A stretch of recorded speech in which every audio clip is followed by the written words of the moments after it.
Mon rêve, c'est d'être ce que j'ai envie d'être au moment... C'est philosophique là, oh là là.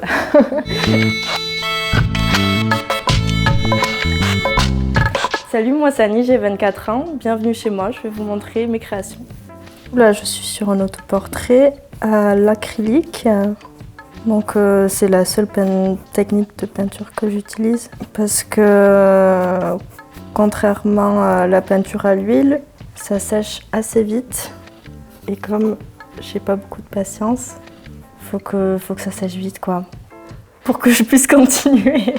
Quand je peins, en général, je pars toujours de photographie, mais j'essaye pas de me coller à 100% au modèle et du coup on arrive à des résultats beaucoup plus naïfs, disons, dans la représentation des perspectives, des formes et des couleurs. Par exemple, la peinture de la grand-mère en transat, c'est une photo de vacances d'une amie qui l'a postée sur Instagram et du coup ça m'a fait rire et je me disais celle-là, j'ai envie de la peindre. Là c'est une photo d'enfance, c'est un autoportrait. C'est ma première peinture même sur toile. Et c'était une photo de moi en train de faire une pirouette au milieu de la cuisine chez ma grand-mère. Pour un premier autoportrait, c'était la pose adéquate. J'ai toujours voulu faire un métier manuel, on va dire. J'ai suivi mes études générales, un bac littéraire. J'ai continué après le bac en BTS photographie. Et en fait, moi, j'ai dérivé sur les beaux-arts. Parce qu'en général, quand on rentre aux beaux-arts, après les beaux-arts, on se spécialise dans un domaine. Bon, j'ai fait un peu le contraire. Donc j'ai fait les beaux-arts de Biarritz qui était collé au BTS.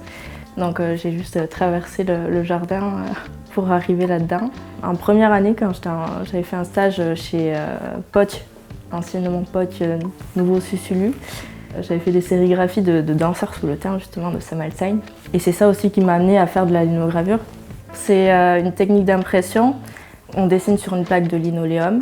On grave les parties qu'on veut faire disparaître du dessin. Et ensuite, avec un rouleau en encre.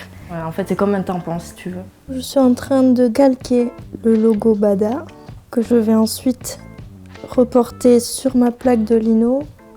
Donc je vais garder seulement l'intérieur des lettres et je vais creuser tout autour.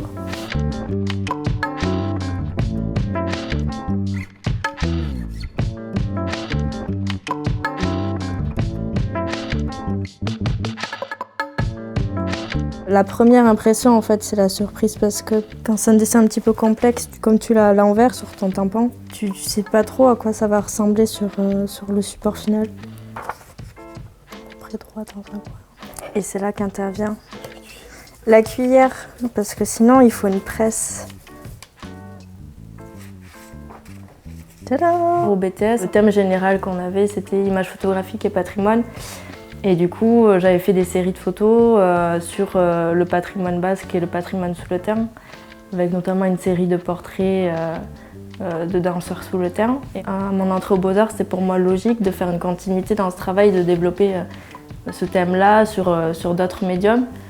Donc je me suis pas mal intéressée aux costumes de danse, aux costumes de carnaval. Je me suis retrouvée dans des écoles avec des gens qui ne sont pas du tout d'ici. Pour eux, l'image basque, c'était le béret, le piment. Je ne sais pas exactement ce qu'ils avaient en tête, mais en fait, je pense que quand on voit d'autres choses, on se rend compte de ce qu'on a au plus près et que c'est important d'en parler, de le développer, de le montrer.